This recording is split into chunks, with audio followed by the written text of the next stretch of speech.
अब हम आपके द्वारा पूछे गए कुछ एक और प्रश्न लेंगे जो कि लिखित में हमारे पास हैं और हमारे शिष्यों के द्वारा पूछे गए हैं। हाँ जी। आदेश गुरु जी। आदेश। पहला प्रश्न है जी, शरीर में कंपन क्यों होती है? देखिए सज्जनों, हमारे पास कुछ मरीज आते हैं जो कहते हैं कि हमें और दिक्कत नहीं होती लेकिन शरीर में कंपन होती है। आज हम वात रोगों के बारे में ही बात कर रहे हैं। जो वात के रोग होते हैं शरीर में, यदि वात प्रकोपित हो जाता है और वो प्राण और जो उदान वायु है उसको प्रकोपित कर देता है, तो उसके कारण किसी के हाथ में कंपन होता है, किसी के पैर में कंपन रहता है ऑटोमेटिक, किसी को बोलने में दिक्कत होती है। तो इसका मुख्य कारण ये होता है। तो सबसे मुख्य काम ये है कि हम उसके अंदर परहेज करें और किस प्रकार से उसको यदि हम चाहें तो उसका निदान हो। तो सबसे मुख्य ये है कि हम खाली पेट उसको नाड़ी देख करके निदान कर सकते हैं किस प्रकार से है और किस कारण से है, और उसके बाद में उचित औषधियाँ यदि लगातार ली जाती हैं तो कंपन में भी राहत मिल जाती है। नहीं तो एलोपैथी में कंपन का कोई इलाज नहीं है। योग, आयुर्वेद और प्राकृतिक चिकित्सा द्वारा ही हम लोग इनका समाधान करते हैं। अगला प्रश्न। इसमें गुरुजी कई लोगों की गर्दन हिलती रहती है, चाय का कप उठाते हैं तो हाथ कांपता रहता है। वैसे मान लो कोई वजनदार चीज ऐसे उठा ली या फिर कोई मेंटल स्ट्रेस हो गया तो जब हाँ, इसमें क्या होता है कि जो वातवाहिनी नाड़ियाँ हैं वो जो मस्तिष्क में कार्य करती हैं उनमें यदि विकार आ जाता है तो ऐसा भी काफ़ी बार होता है। लेकिन उसमें भी मुख्य तौर पर यही है कि हम किसी योग्य चिकित्सक से दिखाएं और परहेज करें। सबसे ज़्यादा कंपन में जो भी वातनाशक चीज़ें हैं उनका प्रयोग करें और जो वातवर्धक चीज़ें हैं उनका हम प्रयोग ना करें। अगला प्रश्न है गुरुजी, लकवे के रोगी क्या परहेज करें? हाँ जी, लकवे के रोगियों को ज़्यादा वात बढ़ाने वाली चीज़ें जैसे उड़द की दाल, ज़्यादा मात्रा में चना, बैंगन, भिंडी, अरबी और जैसे आलू, इन चीज़ों का, और खट्टी चीज़ों का जैसे खटाई में हम ले सकते हैं कि ज़्यादा कचरी, कचर, और सुबह का रखा हुआ शाम को दही, लस्सी। वैसे तो बिल्कुल ही दही लस्सी को बंद कर दिया जाना चाहिए। यदि लकवे का मरीज़ या दर्द का पुराना मरीज़ है तो हम लोग सलाह देते हैं इमली की खटाई। उसके अलावा बाज़ार की चीज़ें, समोसे, कोल्ड ड्रिंक इत्यादि जो चीज़ें हैं ये भी वात को बहुत ज़्यादा बढ़ाती हैं क्योंकि इनमें वातवर्धक चीज़ों का प्रयोग किया जाता है। यदि हम वातनाशक चीज़ों का प्रयोग करेंगे तभी ठीक हो सकते हैं, अन्यथा इस आहार के करते करते जो हमने बताया बैंगन, भिंडी इत्यादि, आलू, तो इसमें तो अच्छी ज़्यादा दिक्कत होने की संभावना रहती है।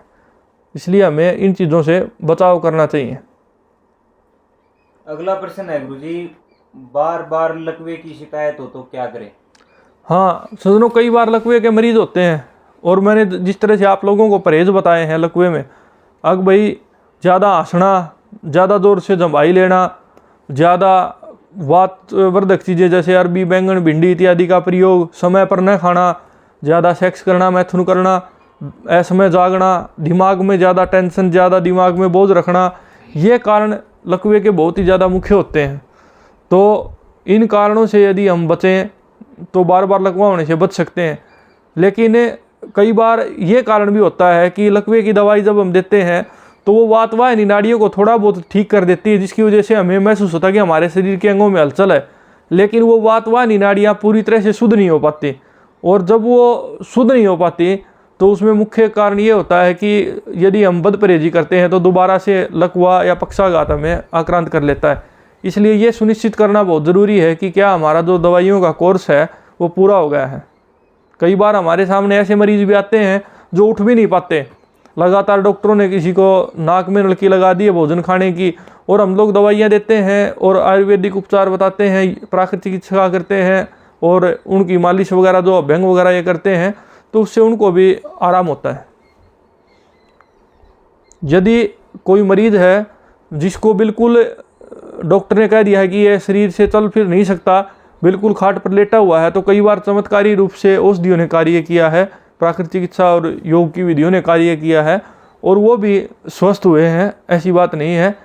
तो यदि आपको बार बार दिक्कत हो रही है तो आप एक बार ये देखें कि आपने निदान पूरी तरह से करवाया है और आपकी जो नाड़ी शुद्धि वो अच्छी प्रकार से हुई है या नहीं। अगला प्रश्न है गुरुजी, क्या शरीर का कोई अंग काम न करे तो क्या हम उसे ठीक कर सकते हैं? जी हाँ, यदि शरीर का कोई अंग काम ना करता हो तो उसके दो कारण हैं। या तो हमारे किसी ऐसे स्थान पर चोट, एक्सीडेंट वगैरह की वजह से होना कि जिस प्रकार से हमें बिजली का झटका लग गया, या हमारे शरीर के किसी मर्म स्थान पर कोई झटका लग गया, चोट लग गई, उसके वजह से जैसे हमारे कमर में, रीढ़ की हड्डी में कोई चोट लग गई तो नीचे का हमारा शरीर सुन्न हो जाता है। उस अवस्था में यदि काफ़ी केसेज में मरीज़ की लापरवाही की वजह से वो ठीक नहीं होता, क्योंकि वो समय से नहीं दिखाता। यदि वो समय से आयुर्वेदिक उपचार लेता है, योग और कसरत का सहारा लेता है, तो बहुत से मामलों में ऐसा देखा गया है कि तुरंत ही ठीक होता है मरीज़, लेकिन दवाइयाँ उसे रेगुलर लेनी पड़ती हैं, परहेज करना पड़ता है। एक और प्रश्न है गुरुजी, कैसे खाएं, कितना खाएं? देखिए सज्जनों, ज़्यादातर हम बता चुके हैं कि जो खाने का जो हिसाब है वो ज़्यादातर आज प्रत्येक व्यक्ति एक दिक्कत से जूझ रहा है, जिसको हम बोलते हैं irritable bowel syndrome. Irritable bowel syndrome क्या होता है कि यदि किसी व्यक्ति को खाना खाते ही इच्छा होती है कि मैं टॉयलेट में जाऊं, कारण हमारे या तो फूड पाइप में दिक्कत होती है, या हमारी कोलाइटिस होती है, बड़ी आंत में इन्फेक्शन होता है। लोगों को बहुत बार होता है कि खाना खाते ही टॉयलेट में जाना, जिसका मुख्य कारण है कि हमें ये नहीं पता होता कि कब तक हमारा जो खाना है वो कितना, हमारा भोजन है वो हमारे लिए पर्याप्त है। इसलिए सबसे ज़रूरी तो है कि आपका शरीर का जो मापदंड है वो क्या है, आपकी लंबाई कितनी है, आपकी आयु कितनी है, आपकी अवस्था कितनी है। जनरली अगर व्यक्ति खाना चाहे तो शरीर में सज्जनों कहा जाता है कि 4 भाग बनाइए, 2 भाग अन्न के लिए, 1 भाग अन्न के लिए, 2 भाग जल के लिए, फिर तीसरा भाग वायु के लिए, और चौथा कहते हैं सुनो भगवान का नाम जाप करो, खाली छोड़ दो।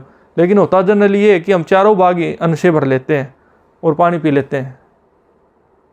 इसलिए शरीर का जो व्यवस्था चक्कर है वो खराब हो जाता है। इसलिए प्रत्येक व्यक्ति को अपनी आयु, अपने वजन, अपनी लंबाई चौड़ाई, अपने कार्य, सज्जनों यदि किसी व्यक्ति को शारीरिक मेहनत का कार्य करता है, उसको करना पड़ता है, तो उसको ज़्यादा कैलोरी की आवश्यकता होती है, कम कार्य करना होता है तो कम होती है। इसलिए ये भी रोगों का कारण बनता है कि काम करना नहीं है और खाना ज़्यादा है।